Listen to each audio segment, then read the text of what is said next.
Bonjour Mathieu, merci d'avoir accepté cette rencontre et qui se passe dans le cadre donc d'une action qu'on a nommée l'action PIS, pratique de l'écoute et de l'attention consciente dans les établissements scolaires, qui a été mise en place en France depuis novembre 2014.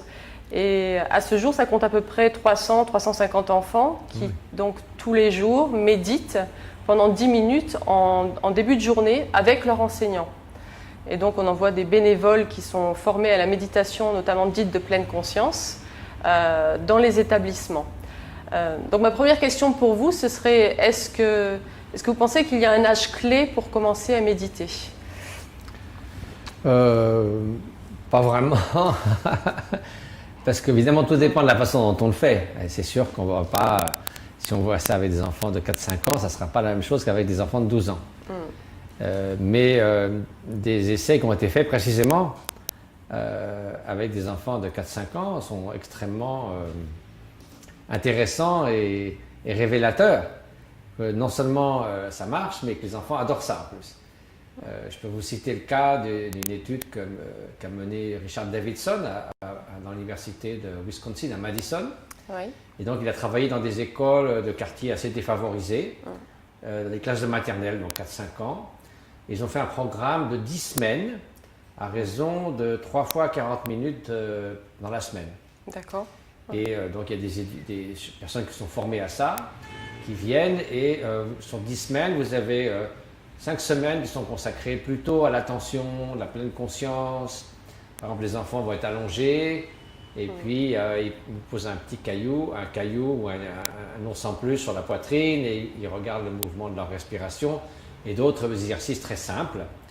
Et alors, les enfants adorent ça. Hein. Ils demandent même aux instructeurs pourquoi vous ne venez pas tous les jours. Ouais. Et puis les 5 dernières semaines, c'est davantage consacré aux comportements prosociaux, à la bienveillance, à savoir la coopération, la gratitude, mais aussi l'empathie, c'est-à-dire que si par exemple un enfant est visiblement très triste, on fait venir un de ses camarades et il lui dit voilà, qu'est-ce qu'il ressent? Il dit il est triste, et qu'est-ce que ça te fait à toi? Il dit ça me fait quelque chose ici. Et puis ils plantent ensemble des graines de l'amitié. Alors par exemple, ils doivent prendre soin des plantes qui vont pousser pendant ces 10 semaines. Et on dit voilà, l'amitié, c'est comme ces graines, il faut mettre un peu d'eau tous les jours, il faut en prendre soin. Et quand la plante a fini par germer et a poussé en 10 semaines, alors il la donne à un copain ou la copine, et puis ils en reçoivent une autre. Enfin, toujours est-il, voilà, ils font ça. Et alors, on peut se dire, bon, c'est des enfants de 4-5 ans, peut-être c'est une sorte de distraction amusante, mais est-ce que ça a vraiment le moindre impact? Et précisément, donc, les scientifiques ont évalué le comportement prosocial des enfants. Alors ça peut aller le nombre de conflits, la rapidité pour résoudre les conflits, les échanges positifs entre enfants, l'intelligence émotionnelle, enfin il y a toutes sortes de critères, c'est très bien évalué. Et ils demandent à la fois aux parents à la maison et aux enseignants d'évaluer ça en fonction d'un questionnaire et d'interview. Et ils s'aperçoivent qu'il y a une augmentation significative des comportements prosociaux par rapport à un groupe témoin d'enfants similaires dans des classes, d'autres classes des mêmes écoles. Et puis, ils font un test intéressant. Il y a d'autres qualités aussi, des fonctions exécutives, la façon dont les enfants sont capables, par exemple, de mieux contrôler leurs décisions. Il y a de fameuses expériences où on leur donne un bonbon, un chocolat ou un marshmallow, et on leur dit, voilà, on le pose devant toi, et si tu peux le manger quand tu veux, mais si tu attends 10 minutes, on en aura 2. Et il y a beaucoup d'enfants impulsifs qui préfèrent le manger tout de suite. Et ceux qui résistent, on sait que plus loin dans la vie, ils réussiront mieux, ils auront moins de difficultés, moins de troubles émotionnels, etc. Donc ça aussi, c'est amélioré. Mais il y a une chose qui est très intéressante par rapport aux discriminations. Donc avant l'intervention, on détermine pour chaque enfant dans la classe, par exemple, c'est une classe de filles, quelle est la meilleure amie de chaque enfant, on leur demande. Et puis, quelle est la moins bonne amie? En fait, la gamine qui ne peut pas piffrer. Et puis, on leur donne 4 enveloppes avec sur une la photo de leur meilleure amie, l'autre l'enfant qu'ils aiment le moins dans la classe. Et puis la troisième, c'est une photo d'un enfant inconnu. Et la quatrième, c'est une photo d'un enfant connu, mais visiblement malade, avec des bandages, etc. Et on leur donne des autocollants. Et on dit voilà, tu as des autocollants, tu dois les donner, tu les mets dans l'enveloppe que tu veux. Et donc, avant l'intervention, ils donnent quasiment tout, enfin 60%, à leur meilleur ami. Et alors on s'est dit, bon, est-ce que ça va faire la moindre différence au bout de 10 semaines? Surtout, encore une fois, c'est des enfants de 4-5 ans. Eh bien, ce qui est tout à fait étonnant, c'est qu'il y a une sorte de nivellement parfait. C'est-à-dire qu'ils donnent autant d'autocollants à leur meilleur ami qu'à ceux qu'ils considéraient comme leur moins bon ami. Et aussi, donc ils donnent en fait un quart aux 4 catégories. Ce qui est très intéressant parce que on sait que les différences de groupe, mon groupe, l'autre groupe, on appelle ça endogroupe, exogroupe, c'est des différences très fortes. C'est qu'à voir les supporters des matchs de foot, mais c'est aussi vrai beaucoup pour les classes sociales, la richesse, les religions, les races. On sait à quel point les discriminations sont délétères dans la société. Et donc, chez des enfants très jeunes, vous pouvez comme ça gommer cette tendance à la discrimination. Et les études maintenant montrent que ça perdure au bout de quelques mois. Et donc, il va y avoir ensuite une étude 1 an plus tard. Et si par un moyen très simple, finalement peu coûteux, on peut ainsi réduire cet esprit de discrimination qui fait tant de mal dans la société. C'est de ça dont on se plaint tous les jours dans nos sociétés. On voit l'avantage que ça aurait pour la vie de tout à chacun, pour l'impact sur la société. Donc tout ça est parfaitement, je dirais, laïque, facile finalement à mettre en application pourvu que ça soit bien fait. Il y a tout un manuel destiné à ça. Donc là, on voit qu'il peut y avoir une utilité formidable pour n'importe quel système d'éducation, pour n'importe quel pays. Oui. Ouais, c'est magnifique. Et ça, ces études ont été faites jusqu'après 10 semaines d'expérience. Alors, donc ils ont d'abord fait une étude sur une soixantaine d'enfants avec un groupe contrôle. Et ça, c'était l'an dernier. Et cette année, donc Richard Davidson et son équipe, donc il y a toute une équipe qui fait ça. Il fait beaucoup d'autres choses. C'est un grand labo de neurosciences là-bas. Il étudie aussi l'autisme et plein d'autres choses. Et donc là, ils ont étendu ça à beaucoup plus d'enfants pour disons, avoir plus de données, mais les résultats préliminaires, d'après ce que j'en sais, donnent exactement la même chose. Et encore, il y a aussi des données encore intéressantes d'autres types qui montrent à quel point ça aide vraiment les enfants à une meilleure intelligence émotionnelle, meilleur contrôle d'eux-mêmes, comportements prosociaux. Enfin, ça a vraiment que des avantages. Oui. En plus, on ne voit pas vraiment le moindre inconvénient dans tout ça. Non. C'est pas coûteux, les enfants aiment bien ça, les professeurs voient les résultats, les enfants sont plus studieux, plus faciles à gérer, ils se disputent moins entre eux. Mais je veux dire, on rêverait d'avoir une telle intervention, parfois même à prix fort. Alors là, on l'a quand même, ça ne coûte pas grand-chose d'avoir un instructeur bien formé et ça ne se dure que 10 semaines, après il peut passer à d'autres classes. Et vous pensez que si ça ne dure que 10 semaines, les effets peuvent perdurer ou il faudrait que ça s'implante davantage? L'étude, 1 an plus tard, va montrer. Mais déjà, au bout de quelques mois, il semble qu'effectivement, il y a un effet à long terme. Et puis, de toute façon, de la mesure où ils l'ont fait une fois pendant 10 semaines, j'imagine que si on refaisait par exemple 2 semaines par an, au fil de leurs études, ils ont déjà compris le truc, ils ont déjà la mentalité à ça. Ça pourrait, si vous voulez, raviver ça et maintenir comme un filet d'attitude qui resterait la même, un peu comme un filet d'eau qui ne s'assèche pas entre-temps. Il faudrait trouver la bonne intervalle pour maintenir les bienfaits au cas où ils déclinent peu à peu avec le temps. Mais c'est possible que ça a permis à ces enfants qui ont à un âge justement où on forme son sens moral et l'attitude qu'on a, la vision qu'on a vis-à-vis des autres, c'est pas impossible que c'est quelque chose qui reste avec eux. Parce qu'une fois qu'on a acquis quelque chose, dans ce sens-là, c'est pas comme de se muscler et que si on arrête de faire de l'exercice, ça marche pas. C'est plutôt une nouvelle façon de voir les autres. Et il n'y a pas de raison de penser qu'on perd ça par manque d'exercice une fois qu'on a acquis cette vision des choses. Quelqu'un qui ouvre les yeux, je ne sais pas, sur le sort des orphelins, sur la façon dont on traite terriblement les animaux ou autre chose. Une fois que le déclic s'est fait, généralement, on garde ce type de perception des autres et d'attitude vis-à-vis des autres. Oui. Alors c'est intéressant parce que nous, dans le programme en France, on l'a conduit aussi sur 10 semaines. Donc par contre, c'est pas 40 minutes, c'est 10 minutes par jour. Mais bon, finalement, ça fait à peu près le même total dans la semaine. Et ce qu'on a sur des enfants, donc dès l'âge de 4 ans, jusqu'à des collégiens aussi. Donc on a eu aussi des classes de 4e. Et c'est vrai que ce qui s'est passé, on n'a pas pour l'instant tous les moyens d'évaluation qu'a l'équipe de Richard. Donc ça, on n'en est pas là. On a juste conduit une évaluation qualitative. Mais ce qui est intéressant, c'est que les enfants se sont vraiment emparés des exercices de la méditation et que quand, par exemple, l'intervenant ne peut plus venir ou ne venait pas un jour, ils le font eux-mêmes et ils le faisaient pour la classe. Et les enseignantes ont été surprises de trouver qu'en demandant qui voulait guider la méditation, finalement, il y avait plusieurs volontaires qui sont venus reproduire les exercices et dire même qu'ils l'utilisaient aussi dans leur famille pour détendre leurs parents. Alors ça, c'est typique. Ce genre d'intervention... nous, on voit au Népal, dans les écoles que nous avons construites avec Karuna Setchen, et il y en a pas mal où il y a ce type de méditation, et aussi où les enfants, parfois, c'est eux qui font la classe. C'est-à-dire qu'il y a une maîtresse, et puis une fois que, pour les répétitions, c'est-à-dire pour les révisions, c'est souvent un enfant du même âge qui prend le bâton et qui fait réviser pour la lecture, pour les tables de multiplication. Et aussi, on a beaucoup de témoignages, notamment aux États-Unis aussi. Il y a quelqu'un qui s'appelle Mark Greenberg, qui fait beaucoup d'éducation sur l'intelligence émotionnelle et la reconnaissance des émotions. Parce qu'il y a beaucoup de conflits chez les enfants qui viennent du fait qu'ils se trompent sur la nature de l'émotion que l'autre manifeste.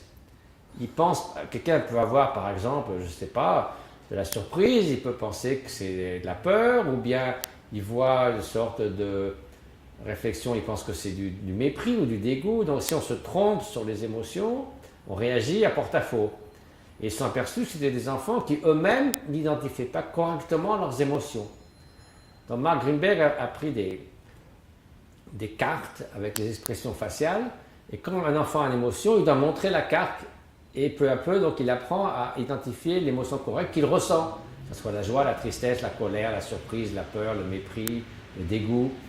Et le fait d'identifier ses propres émotions a des effets extrêmement bénéfiques pour les comportements prosociaux. Mais une autre chose qu'il fait, et ça rejoint ce que vous disiez, c'est que si un enfant brusquement a une forte réaction émotionnelle, on lui demande de faire la tortue, comme la tortue qui se rentre dans sa carapace, et de rester 10 secondes comme ça avant d'exploser de colère, etc., etc.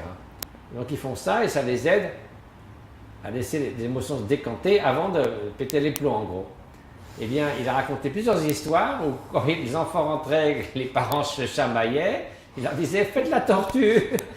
Et pareil au Népal, il disait que parfois c'est les enfants, pour les parents, les méditations qu'ils avaient appris à l'école, ils disaient aux parents, mais vous devriez faire ça, ça fait beaucoup de bien, etc. Donc ça, c'est pas un phénomène qui est rare. Et d'autre part, ce que vous disiez à propos des personnes qui continuent même si l'instructeur n'est pas là, ça a été vérifié dans beaucoup d'expériences avec des adultes. Quand, par exemple, Richard Davidson et John Kabat-Zinn ont fait des premières études en 1900, je crois que c'était en 1993, quelque chose comme ça, qui était publié sur les effets de la réduction du stress par la pleine conscience dans une compagnie de biotechnologie à Madison. Et donc ils ont fait 3 mois d'entraînement, et puis avec un groupe témoin, et ils se sont aperçus qu'au bout de 3 mois, les pratiquants avaient davantage d'émotions positives, et aussi un système immunitaire qui était renforcé de 30%. Et ce qui s'est passé, donc ça durait 3 mois, c'était pareil, 20 minutes par jour, c'est qu'après, la vaste majorité des employés ont formé un groupe de méditation. On dit, nous, a priori, on s'en fout de la méditation, mais on a vu les effets, ça nous fait beaucoup de bien, donc on continue. Et la plupart d'entre eux continuent maintenant, plusieurs années plus tard. Donc ça montre bien qu'ils ont ressenti intimement les bienfaits de cet entraînement.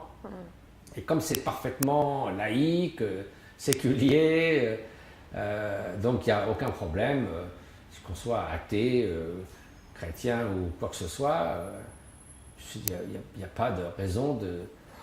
Après tout, c'est comme de renforcer le système immunitaire mental.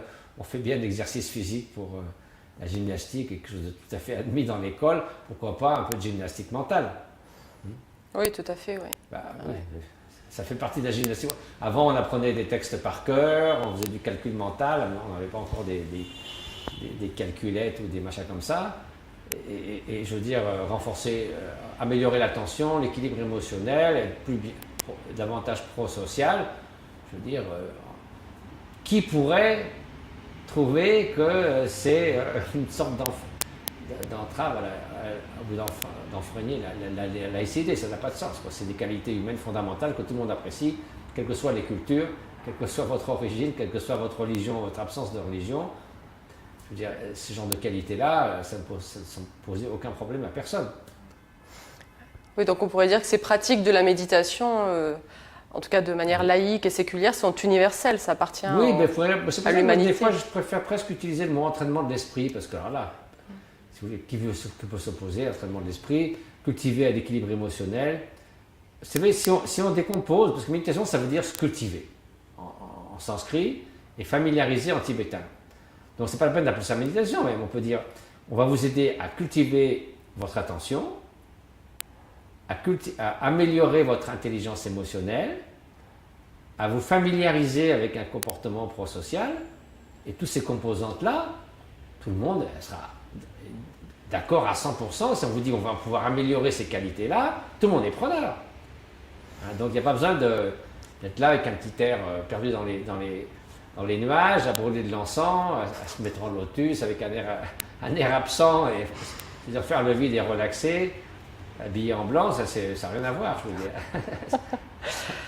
Non, a priori, tout le monde devrait être preneur. Après, nous, on s'est quand même heurté le fait qu'on emploie le terme méditation, même si on a une méditation laïque, en France, en tout cas. La méditation laïque, déjà, ça aide. Ça aide, oui. Ça écarte pas mal d'obstacles. Oui, mais on a eu quand même des oppositions et des peurs, notamment de la part des parents, qui quand même, vous parliez de cette image un peu zen, donc, si vous du voulez, méditant. il me semble que justement éviter le mot, puisque ça, finalement, c'est vrai qu'en Occident, le mot méditation a plein de sens. On peut méditer sur la mort de Louis XVI. Je veux dire, un poète peut méditer sur plein de choses. Mais l'entraînement de l'esprit, c'est clair. Et vous entendez à quoi? L'attention. Quel enseignant ne voudrait pas que ses étudiants soient plus attentifs, qu'ils aient un meilleur équilibre émotionnel et qu'ils aient un comportement prosocial amélioré? Alors ça, ces trois sujets-là, vous êtes sûr que tout le monde est preneur tout de suite. Donc peut-être c'est une meilleure façon de présenter la chose. Oui. Et pourtant, quand on communique sur le sujet, même dans les médias aujourd'hui, on parle beaucoup de la méditation qui se laïcise à des fins de société, méditation d'entreprise, dans la santé. En même temps, il y a une popularité, la méditation devient plus populaire, plus acceptée. C'est comme le yoga, si vous voulez, il y a encore 30 ans, l'église du yoga, bon, c'était un peu maintenant. Même si un chef d'entreprise dit, bon, je vais à mon cours de yoga, ça choque personne. Et maintenant, c'est la pleine conscience, c'est le mot à la mode. Et comme ils ont un peu peur de pleine conscience, ils disent mindfulness. Je ne vois pas très bien la différence. Mais... Alors, pour ce qui est de la mindfulness, alors moi, je suis un inconditionnel de la caring mindfulness. Donc, en anglais, ce qui veut dire la pleine conscience bienveillante. Parce que le risque de déviation, c'est parce qu'on peut très bien avoir un tireur d'élite en pleine conscience, un psychopathe en pleine conscience. Par contre, vous n'aurez pas un psychopathe bienveillant et un tireur d'élite bienveillant. Enfin, en tout cas, ceux qui tirent. Donc, je crois que pour dissiper tout malentendu, toute possibilité de déviation, d'utiliser la pleine conscience purement à des fins d'essayer d'augmenter le rendement et le profit en terrorisant tout le monde, bon, que c'est pleinement conscient à chaque instant, je crois que c'est très important d'associer la notion de bienveillance, qui normalement est censée venir quand on pratique la pleine conscience. Mais comme c'est un sous-produit et qu'on n'en est pas sûr, et que si ce n'est pas bien enseigné, ça peut... là, si vous dites, dès le point de départ, on fait de la pleine conscience bienveillante, les choses sont claires, on ne peut pas utiliser de travers la bienveillance. La bienveillance, c'est la bienveillance. On veut du bien à autrui et pas du mal. Ouais, merci. Ouais, c'est une très bonne suggestion, parce qu'on a souvent affaire à ces questions-là, justement. Et malgré tout, moi, c'est ce que j'avais envie de dire. C'est vrai que les premiers effets dont on peut parler, ce sont ceux dont vous avez cité, que vous avez cités. Donc, l'entraînement de l'attention, l'entraînement de l'esprit, de la concentration, surtout dans un système scolaire, en tout cas en France, qui souffre énormément. Aujourd'hui, on appelle la jeune génération la génération poussette. Il y a les portables, il y a la technologie. Donc, les enfants, apparemment, souffrent d'inattention de plus en plus. Voilà. Ouais. Oui, alors, le multitask, on sait que c'est bon pour rien. Il y a une étude qui est parue il y a 2 ans à l'université de Stanford qui s'est dit, bon, il y a des gens qui sont assez bons apparemment à faire du multitasking, c'est-à-dire à passer très rapidement. Moi j'étais il n'y a pas si longtemps dans un taxi, le gars était déjà sur son téléphone, mais dans l'autre oreille il avait aussi un truc pour la musique. Et puis il y avait la station radio de la station taxi qui l'appelait. Et il essayait de mettre sur son GPS la rue que je lui avais demandé. Donc il était comme ça avec le volant, à faire le GPS, et puis là, évidemment la voiture elle allait comme ça, heureusement on n'allait pas trop vite. Et je voulais prendre une photo parce qu'il faisait 4 trucs à la fois, évidemment aucune d'entre elles correctement. Alors cette étude à Stanford a étudié chez les étudiants, chez les jeunes donc, ceux qui faisaient du multitasking tout le temps, c'est-à-dire qu'ils étaient en train de téléphoner, tout en faisant leurs emails, tout en faisant autre chose, enfin, ça s'appelle le multitasking. Et puis par rapport à des gens qui étaient moins tendance à faire ça, c'est-à-dire que soit ils faisaient une chose et puis après une autre, et puis pendant qu'ils faisaient une chose, ils n'en faisaient pas 2 à la fois. Et ils ont mesuré toute une batterie de tests cognitifs, de tests de comportement, pour voir leur performance. Alors tous les tests, ils étaient nettement moins bons que ceux qui se concentrent tâche après tâche. Alors on s'est dit, bon, il y a quand même un truc qui doit être meilleur, parce qu'ils font que ça, c'est la vitesse à laquelle on peut passer d'une tâche à l'autre. A priori, c'est ça qu'ils font tout le temps. Et bien, même là-dessus, ils étaient plus lents.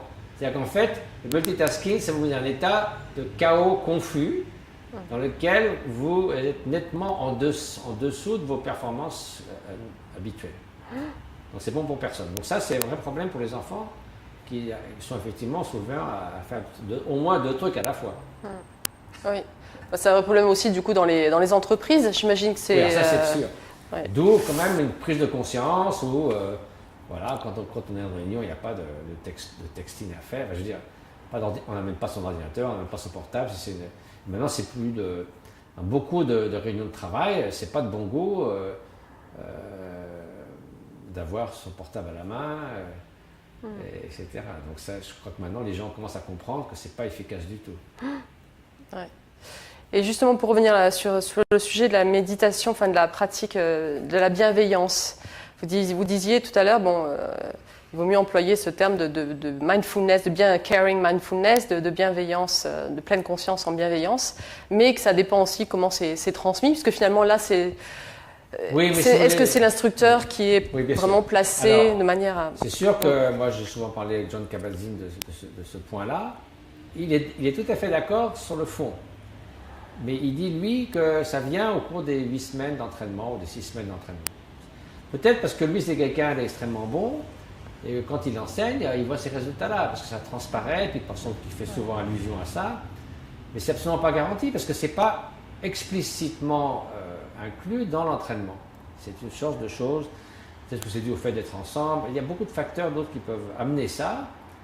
Mais ce n'est pas garanti. Tout ce qui est supposé être un effet ajouté ou secondaire ou dérivé, d'abord, pourquoi ça serait seulement un effet dérivé? La bienveillance, c'est, je dirais, presque aussi important, sinon plus que la pleine conscience, pour moi en tout cas, c'est ce que je pense. Donc, et puis en plus, il est très possible que la bienveillance, et certains aspects de la bienveillance doivent être cultivés en eux-mêmes et pour eux-mêmes, et que la pleine conscience ne développe pas ces aspects-là. D'ailleurs, il y a une étude que mon amie Tanya Singer, qui est une grande spécialiste, neuroscientifique, spécialiste de l'empathie, vient de faire sur 1 an, où elle a justement comparé plusieurs centaines de personnes qui s'entraînent à la pleine conscience pendant 3 mois, à la prise de perspective de l'autre, donc une empathie cognitive pendant 3 mois, et à la bienveillance pendant 3 mois, dans différents ordres. Et elle s'est aperçue que la pleine conscience diminuait le stress, augmentait un peu la tension, mais ne faisait rien du tout sur le comportement prosocial. Donc, à moins qu'on inclue spécifiquement cette composante, il ne faut pas s'attendre à ce qu'elle vienne d'elle-même. D'où la nécessité, à mon sens, de parler tout de suite de pleine conscience bienveillante. D'ailleurs, si vous cultivez la bienveillance, il faut être en pleine conscience. Parce que si vous êtes distrait, eh ben vous n'allez pas cultiver la pleine bienveillance, vous allez être distrait simplement, vous n'allez cultiver rien du tout. Votre esprit va vagabonder ou bien être pris dans des ruminations, donc vous n'allez pas cultiver la bienveillance. Donc si vous voulez vraiment cultiver votre bienveillance, c'est la pleine conscience qui vient avec automatiquement, mais pas forcément l'inverse. Est-ce que c'est pas là la limitation justement de la méditation laïque, c'est-à-dire une méditation qui n'est pas reliée à une spiritualité? Oui, alors ça c'est autre chose, parce qu'il y a d'autres dimensions, évidemment. Il y a quelqu'un qui passe des années en retraite dans un ermitage en suivant des enseignements bouddhistes très profonds, très riches, etc. C'est une autre dimension. Mais je pense que déjà, si on avait bienveillance et pleine conscience, on aurait déjà beaucoup de bienfaits par rapport à ne pas s'entraîner à une telle discipline. C'est sûr que les avantages sont majeurs. Les bienfaits d'un tel entraînement sont majeurs, même si c'est 10 minutes par jour. On sait déjà, à la fois par l'expérience contemplative et l'étude de neuroplasticité, que 10 minutes par jour, au bout d'un mois, votre cerveau commence à changer. Structurellement, fonctionnellement, mais au même structurellement. Donc, et on a aussi des études que méditer 20 minutes par jour pendant 15 jours seulement sur la bienveillance, c'est aussi une étude de Ellen Wang qui est chez Richard Davidson, augmente le comportement prosocial. C'est pas seulement ah oui, j'ai plus d'amour pour les autres, etc. On peut le voir dans le comportement des personnes. Donc chez les enfants, il est tout à supposer que ça sera la même chose. Il n'y a pas de raison. Alors Sa Sainteté, le Dalai Lama aurait dit que si on apprenait aux enfants à méditer dès l'âge de 8 ans, on éradiquerait la violence en une seule génération. Oui, c'est un espoir. Alors, bon, j'ai souvent entendu le Dalai Lama parler de l'importance cruciale de l'éducation. Je n'ai pas entendu prononcer cette phrase précise. Je vais pas revenir à ça. D'habitude, il est assez prudent. Oui, je l'ai lu dans un livre et puis c'est passé dans plusieurs articles. Bon, écoutez, pourquoi pas. C'est vrai que si on s'entraîne sincèrement à la bienveillance, alors je ne pense pas qu'il imaginait, c'est pas quelqu'un de naïf, que la violence allait disparaître de la planète. Mais que si effectivement tout individu, et ça doit commencer par l'enfance, et je dirais presque, vu l'expérience de Richard Davidson, ça peut commencer plus tôt, s'entraîner à un comportement prosocial parce qu'il s'entraîne à une attitude plus bienveillante, plus altruiste, plus compatissante à l'égard de ceux qui souffrent, etc., etc., il est évident que si vous souhaitez le bien de l'autre, vous n'allez pas lui faire violence. Ça semble couler de source. Donc le plus on engendrera grâce à cet entraînement de l'esprit purement laïque, et ça le Dalai Lama parle tout le temps d'une éthique séculière. Ça son grand, je dirais pas cheval de bataille parce que ça fait un peu guerrier, mais il dit que c'est l'une de ses 3 principales missions. Il dit qu'en tant qu'être humain, il souhaite promouvoir les valeurs humaines fondamentales qui sont indépendantes, qui sont encore plus fondamentales que les religions. En tant que moine bouddhiste, puisqu'il se trouve être moine bouddhiste, il veut promouvoir l'harmonie entre les religions. Et puis, bon, il aime aussi promouvoir le dialogue avec la science et puis la cause du Tibet. Mais ça, c'est plus important, c'est ces 2 premières. Et donc, si vous voulez, il met toujours l'accent sur l'éducation parce que c'est sûr que si quelqu'un est formé dans cet état d'esprit, après, c'est comme ça qu'il va agir, s'exprimer, manifester ses actions, ça va se transformer dans ses actions. La façon dont on agit spontanément devant une situation donnée, c'est le reflet de ce que vous êtes. Donc la morale, c'est pas seulement ce qu'il est bon de faire, mais c'est aussi ce qu'il est bon d'être. Et ce qui est bon d'être, ça dépend de ce que vous avez, des qualités que vous avez cultivées. Alors, on est plus ou moins doté de certaines qualités. Il y a des gens qui sont plus joyeux, plus bienveillants que d'autres. Mais ce que montre l'entraînement de l'esprit et la neuroplasticité, c'est que quel que soit votre point de départ, qu'il soit ici ou qu'il soit là, vous pouvez de toute façon l'élever. Vous n'arriverez pas forcément au même niveau, mais vous allez l'élever considérablement par rapport à votre point de départ. C'est comme quelqu'un qui apprend à la course, qui s'entraîne dans la course à pied.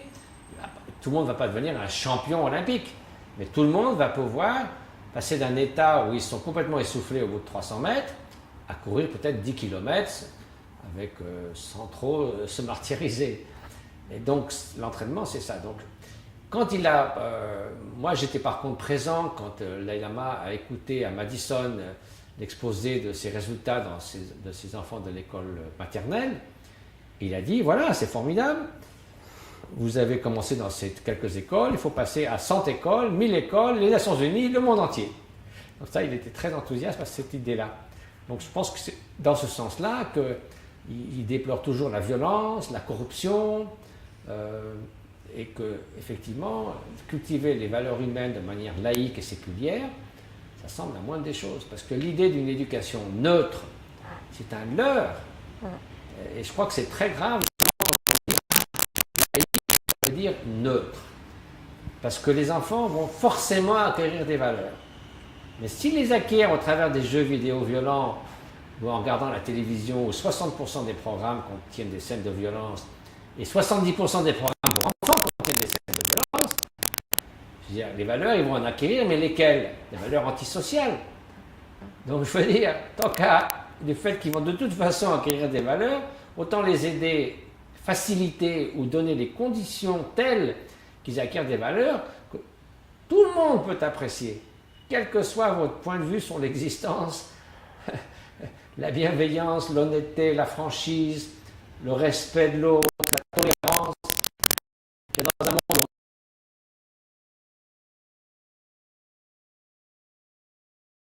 on déplore l'intolérance, où on déplore l'individualisme égoïste, etc. Je veux dire, qui pourrait s'opposer dans quelle culture, dans quelle religion à développer la bienveillance, par exemple? Ça n'a pas de sens. Donc cette neutralité aseptique, elle doit se faire par rapport à des cultures, par rapport à des valeurs culturelles, par rapport à des valeurs religieuses, et pas à des valeurs, humaines fondamentales dont tout le monde a besoin, quel que soit, vous soyez athée ou religieux. La bienveillance est une nécessité de la naissance jusqu'à la mort. Donc si on peut la cultiver, je veux dire, tout système éducatif ne devrait pas avoir peur d'enseigner ces valeurs. Et pourtant, le système éducatif, je ne sais pas si c'est un reflet de la société, mais comme énormément en transition. C'est vrai que d'un côté, on déplore l'individualisme et on voudrait développer un mieux vivre ensemble. C'est un grand thème du dernier socle commun de l'éducation nationale qui met l'accent justement sur le vivre ensemble, le bien-être de l'enfant à l'école, notamment dans les apprentissages. Et en même temps, on continue à leur imposer des programmes, on leur remplit la tête de programmes qui ne vont pas dans le sens de la connaissance ni de l'empathie. Il y a une compétition qui est énorme, il faut être le meilleur de la classe, donc il y a encore une tension. Forcément, j'ai écrit un chapitre là-dessus dans mon bouquin sur l'altruisme. Il y a beaucoup de choses qui ont été faites qui sont excellentes, qui ont été évaluées sur des centaines de milliers d'enfants, par exemple sur l'apprentissage coopératif, au lieu de compétitif. Et c'est pas juste on abandonne tout, plus personne n'a d'examen. Enfin, je veux dire, on laisse les enfants partir à la dérive, pas du tout. Simplement, c'est un autre système d'éducation, de favoriser la coopération. Vous prenez par exemple un groupe de 5 ou 6 enfants, vous les divisez par groupe pour une leçon particulière, et puis on met un peu des bons élèves avec des moins bons élèves, et ils apprennent chacun un petit bout de la leçon, puis ils mettent leurs petits bouts en commun, les meilleurs aident ceux qui sont moins bons, et on s'aperçoit que les résultats sont bien meilleurs, d'une part scolairement, mais aussi sur la qualité des rapports entre les élèves et des élèves avec les professeurs. Donc je veux dire, tout a gagné. Et puis il y a aussi ce que Martin Seligman, qui est un des fondateurs de la psychologie positive, appelle l'éducation positive. Il a demandé à des centaines de parents, voilà, qu'est-ce que vous souhaiteriez que l'éducation apporte à vos enfants? Alors en gros, c'est de s'épanouir dans l'existence, de réussir dans la vie, mais pas forcément réussir pour être capable d'acheter une Ferrari. Mais je veux dire, qui n'échouent pas dans la vie, qui ne sont pas dans la dépression, dans la drogue, dans l'indolence, de rien trouver de sens à rien. Donc qu'ils puissent s'épanouir dans la vie, d'une part. Ensuite, qu'ils deviennent qu'ils acquièrent des connaissances, qu'ils deviennent plus sages, etc., etc. Et donc des qualités humaines, en gros. Ils disaient souvent ça, qu'ils soient des bons citoyens, qui se comportent décemment les uns envers les autres. Donc les parents donnaient toute une liste de qualités. Puis ils voient qu'est-ce qu'on leur apprend. Alors on leur apprend à résoudre des problèmes, à être compétitifs, à essayer d'être parmi les premiers, ce qui évidemment par définition seulement, si vous mettez ça les 5 premiers, il n'y en aura que 5. Donc de toute façon ça exclut les autres. Et si c'est ça le critère de réussite, et non pas des critères aussi d'être un bon être humain, d'avoir des qualités artistiques, de la créativité, l'intelligence émotionnelle. Alors là, du coup, si vous n'êtes pas dans les 5, c'est un échec. Et on voit ça, par exemple, beaucoup en Corée du Sud, en Japon, à Hong Kong, où il y a des suicides de jeunes de 14-15 ans parce qu'ils ne sont pas dans les premiers. Et pour eux, c'est l'échec total. Ils déçoivent leurs parents, etc., etc. Donc ils se disaient, mais ça ne va pas. Ce qu'espèrent les parents pour que leurs enfants deviennent des êtres humains décents, et l'accent ce qu'on met sur l'éducation, là, ça ne va pas ensemble. Donc c'est sûr qu'il faut faire en sorte de développer ces valeurs personnelles, encore une fois, toujours de façon laïque. Je ne sais pas en quoi la moindre de ces éléments-là va à l'encontre de la laïcité. Donc là, il y a beaucoup à faire, il y a beaucoup à apprendre. Les méthodes sont là. La science est présente, parce que beaucoup d'études ont été faites dans ces domaines. Simplement, il y a toujours un hiatus entre les connaissances scientifiques et les décideurs. Je vais vous donner un exemple. Ça fait des années qu'on sait pertinemment que d'apprendre une deuxième langue avant l'âge de 6 ans, d'une part, fait que vous maîtriserez la grammaire et l'accent parfaitement, pour les 2 langues, votre langue maternelle et la deuxième langue. Et on s'est aperçu ensuite que même si ça ralentit un tout petit peu au début, très rapidement, l'enfant réussit mieux dans ses études, a une intelligence plus aiguë et disons en gros, il se développe mieux ses facultés intellectuelles. Aux États-Unis en tout cas, on n'enseigne jamais il est interdit d'enseigner la deuxième langue avant l'âge de 8 ans. Mais ça, on le sait déjà depuis 15 ans, cette histoire-là. Alors, ça ne porte pas, et en France, on n'enseigne pas une deuxième langue dès l'âge de 6 ans. Et pourtant, on devrait, parce qu'on le sait, pertinemment. Donc, vous voyez, il y a un décalage entre les connaissances scientifiques, et puis ça ne passe pas dans les décideurs. On se demande pourquoi. Mais ce n'est pas que dans l'éducation. Il n'y a qu'à voir avec la science du réchauffement global, il y a plein de choses sur l'environnement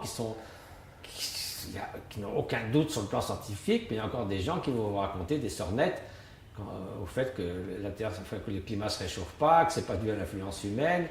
Alors qu'il y a 99% de tous les scientifiques qui sont d'accord là-dessus, mais on va quand même dire, les 1%, qui sait, ils ont peut-être raison, alors que c'est uniquement des opinions, il n'y a aucune base scientifique. Donc souvent, c'est un peu ça qui est dommage. Mon père Jean-François Revel appelait ça la connaissance inutile. On a ces connaissances, mais on ne sait pas s'en servir. Oui, elles ne sont pas mises en application, en fait. Il y a un gros, une sorte d'inertie, de manque d'intérêt aussi. Ouais. Souvent, on pense même que les scientifiques sont des empêcheurs de tourner en rond, ils vous disent des trucs, ils veulent bouleverser le système, ou faire des choses, on veut rester dans le statu quo, ou alors on a des idées comme ça d'un seul coup, mais qui ne reposent pas sur des évaluations scientifiques. Il y a une sorte d'étude bizarre vis-à-vis de la science, que c'est un peu... faut se méfier des scientifiques. Alors certainement, il faut se méfier des scientifiques qui ne font pas des bonnes études, mais des bonnes recherches.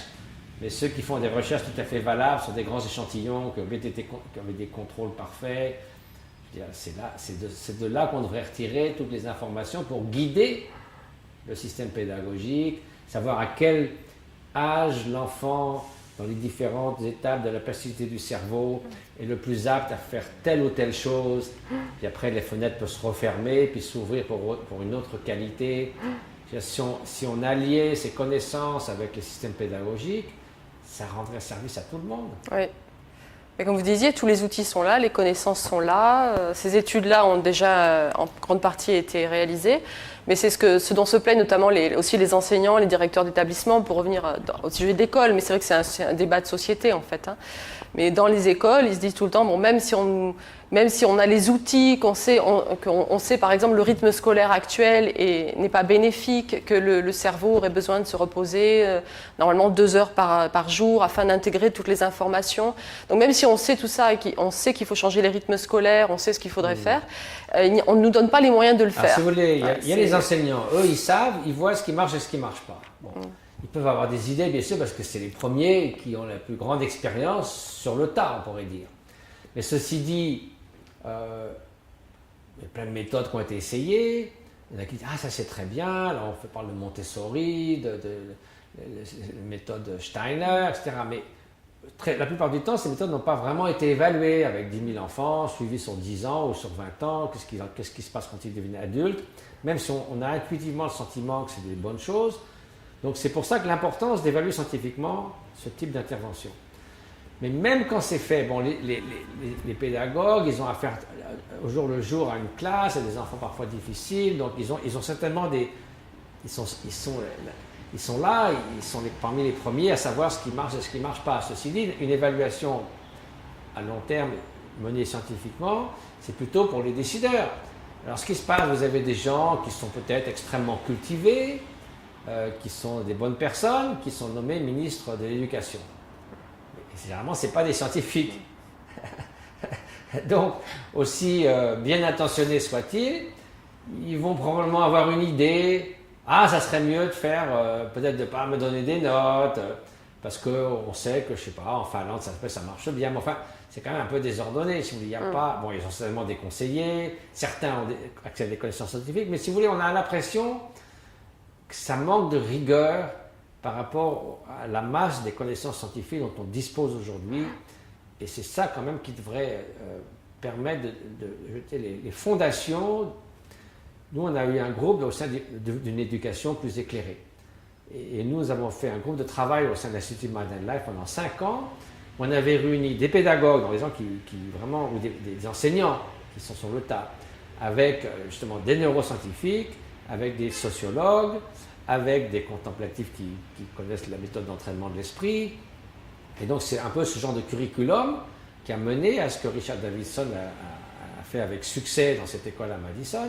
C'est pas qu'il s'est réveillé un matin en disant « ça serait bien de faire ceci avec les enfants ». C'est tout un ensemble de données scientifiques qu'on a rassemblées pour faire un curriculum simple et aisé à appliquer, mais qui a le plus de chances d'être couronné de succès quant à des effets bienfaisants. C'est pas tombé du ciel, une sorte de révélation qu'il a eu un matin. C'est le résultat de toute une réflexion et d'études combinées de tous différents horizons dans les études scientifiques pour en arriver à tiens, ça pourrait être un curriculum qui rassemblerait le meilleur de ce qu'on sait aujourd'hui. Ouais, c'est un bon modèle. Il faut espérer qu'on puisse le suivre davantage. Voilà. Et alors, il ne faut pas prendre trop de retard non plus, parce qu'il y a des pays qui s'y mettent. Ouais. Et je pense que c'est le bon moment pour la France d'adopter ce genre de choses. Oui, tout à fait. De toute façon, on n'a jamais parlé une seule fois d'un effet négatif de ce genre d'intervention. Donc là, le risque est quasiment nul. Je crois que c'est une question de le présenter culturellement, savoir que ça ne menace ni la laïcité, ni les croyances religieuses de certains. Donc on peut aussi bien, encore une fois, être élevé dans un milieu athée, où les parents souhaitent que leurs enfants continuent dans ce système, dans cette vision. J'imagine qu'on peut très bien être chrétien, musulman, juif ou tout autre, que cultiver la bienveillance, je ne vois pas très bien qui dans ce monde-là s'y opposerait.